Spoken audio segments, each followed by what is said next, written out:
Hey, what's up everybody? Thanks for joining me again. Welcome to the channel if you're new. In this video, I'm going to be digitally inking this role-playing game character that I'm doing for an upcoming release for a game called Mystic Punks by Anthony Maloro. I've known Anthony for a really long time. We were tabling next to each other at Brooklyn Comic Festival many years ago. It must have been like 8 years ago now or something like that. Back when it was still in existence, the Brooklyn Comics Fest, that is. And it was in like a basement of like a church or something in Williamsburg, Brooklyn. And so we stayed in touch over the years, and I worked with him on a couple other game projects, which is really fun.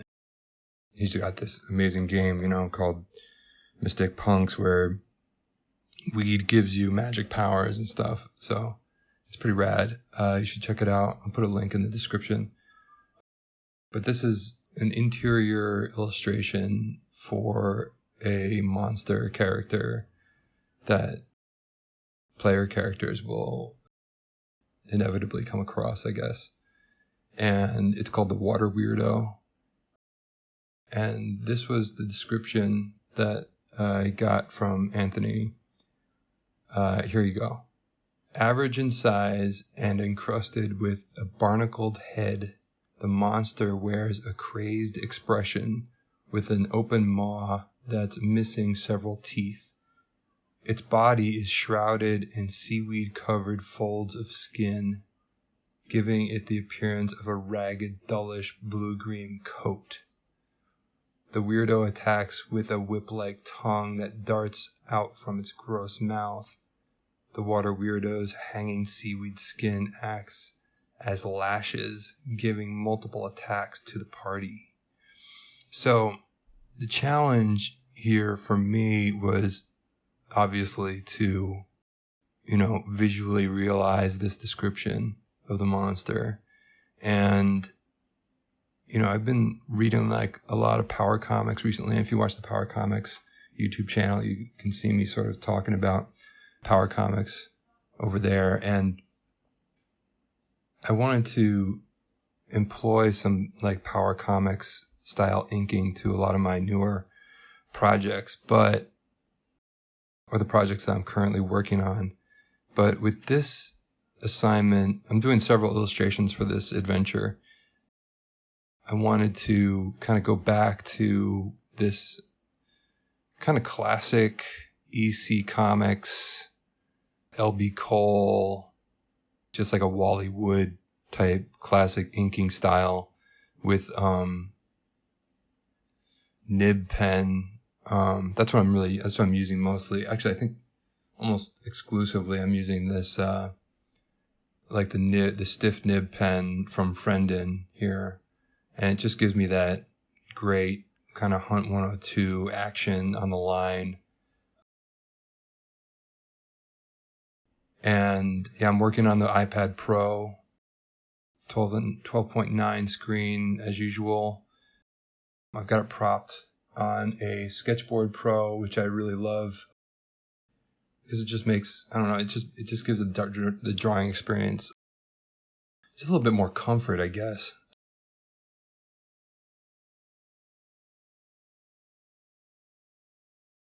But yeah, Sketchbook Pro is great. And right now here I'm using the grid tool in Clip Studio Paint. When I really want to get some like straight lines, it's helpful rather than just using the ruler tool in some ways.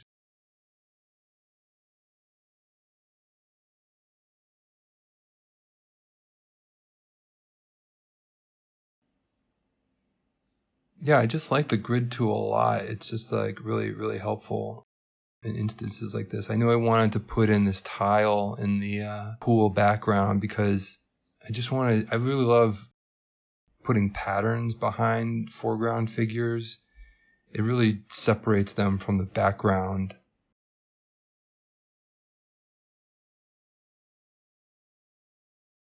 It just gives this depth of field, more credibility, I guess.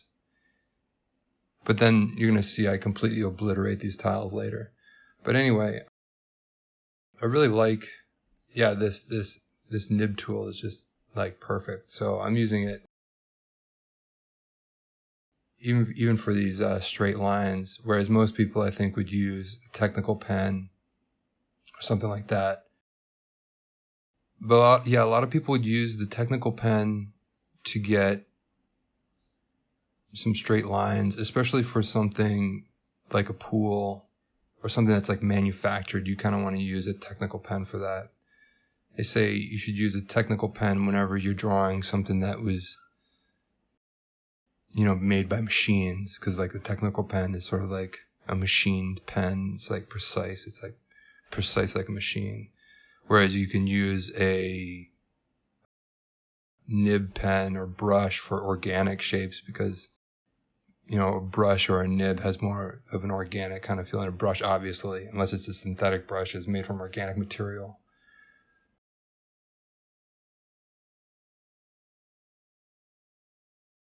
Yeah, so I'm just dropping in the background details here with this ladder for the pool. I just like putting in these details to kind of give this whole environment just a sense of space and a sense of being like real in some ways. I mean, even though that this is like a, highly cartooned, abstract, it's not a realistic drawing by any sense of imagination.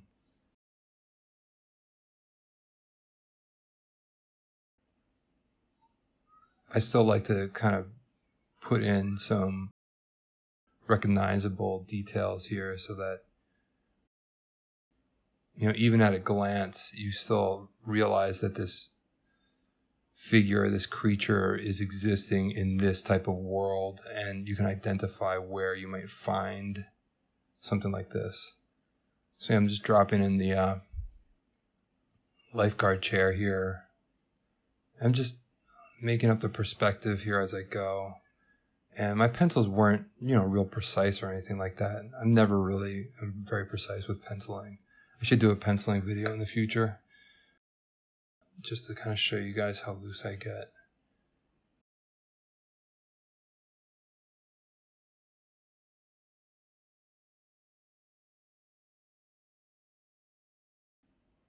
Yeah, I wanted to make this umbrella kind of be some evidence that this was a now abandoned public pool.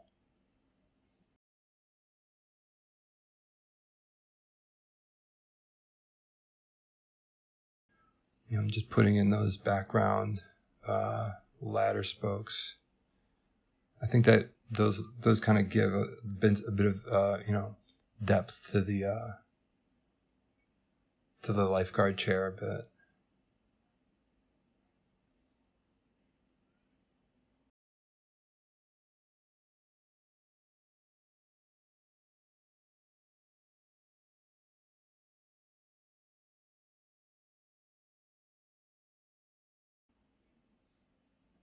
Yeah, now I'm snapping back to the grid. That was why that drop down came down, because I'm going back and forth between having the lines actually snap to the grid or snap or not be part of, like, not snap to the grid, so that I can kind of eyeball the diagonal lines.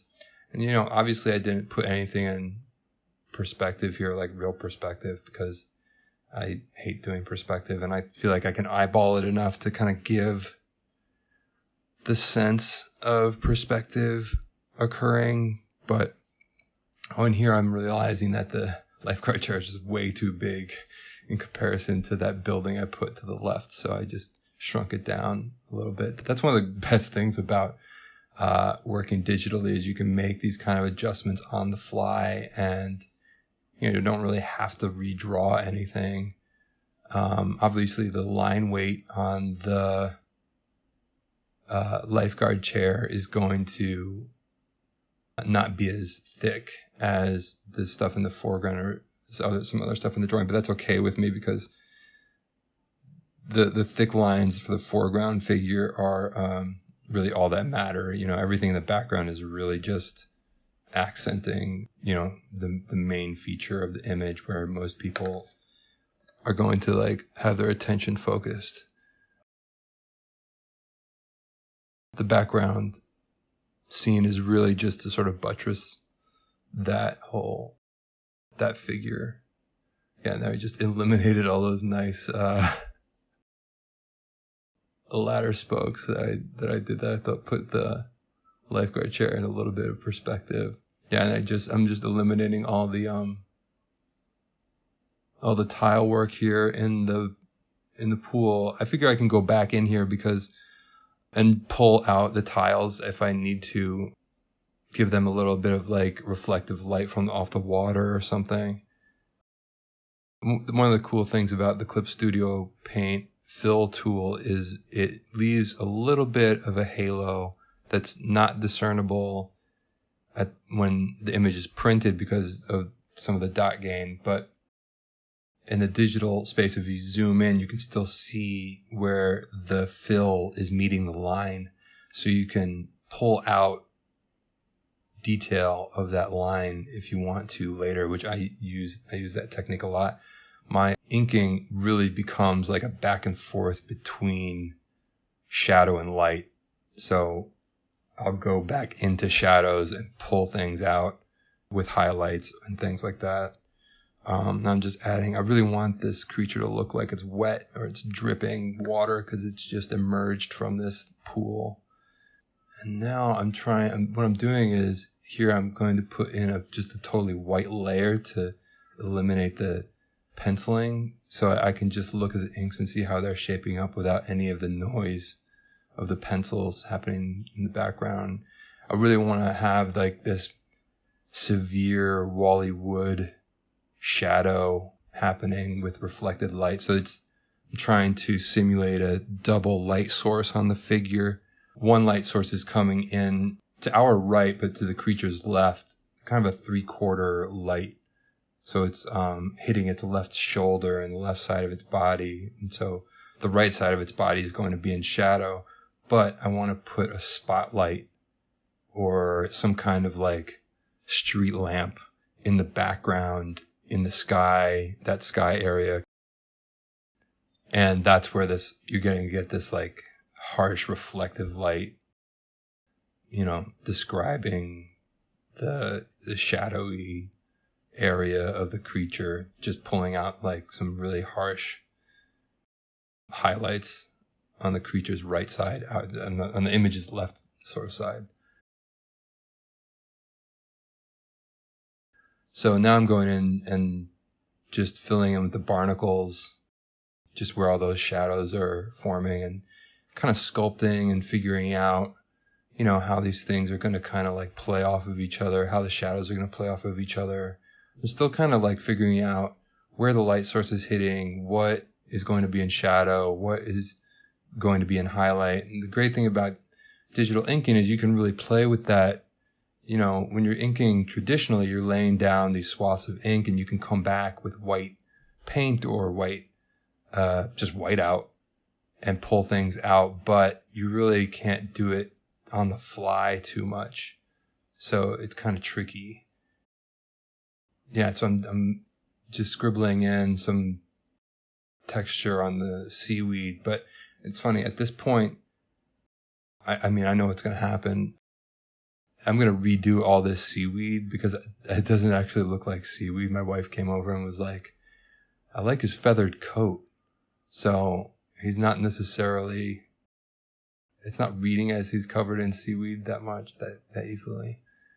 So I need to redo that later. Now I don't like, some artists like to flip their work, like do a horizontal flip. Or, if you're working traditionally, hold it up in a mirror or look at it upside down and they can kind of see what parts are kind of like looking awkward. But I don't like to do that because I like to have my images look a little awkward. Like, so if they're a little bit askew or a little bit off, I prefer that. Anyway, if you dig this video, like the video and subscribe to my channel. And I'll see you in the next video. This is the end of part 1. Thanks. Bye.